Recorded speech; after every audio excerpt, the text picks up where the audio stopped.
The Letters I Never Sent. A story about silent closure, unspoken feelings, and healing without answers. She wrote the first letter on a rainy Tuesday. The sky was gray, the coffee had gone cold, and the silence he left behind still echoed like a song stuck on repeat.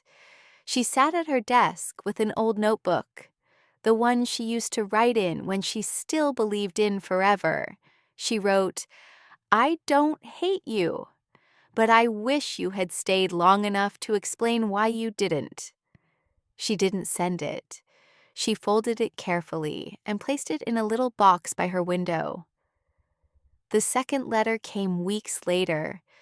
This time it wasn't angry. It was tired. I kept rereading our messages, hoping they'd change if I stared long enough. They never did. That one stayed in her journal, tucked between grocery lists and poetry. The third letter was a whisper, written just after midnight, with shaky hands and a heart that had already cried too much. "I used to dream of bumping into you. Now I dream of peace." She didn't want to mail it. She didn't want him to read it. She just needed to say it for herself. Each letter was a brick, and brick by brick, she built a bridge back to herself. Not all pain needs an audience. Not all healing needs applause. Sometimes closure doesn't arrive at your door. Sometimes you write it into existence.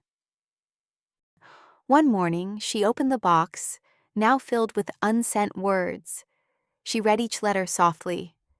She didn't cry this time. Instead, she smiled, because somewhere between page 1 and the last sentence, she realized, "You didn't need to read it.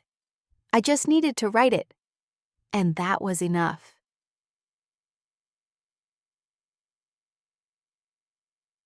Closure is not always a conversation.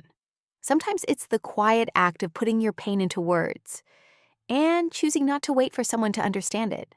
Write the letter, say the thing, then fold it gently and let it go. You deserve peace, even if the apology never comes.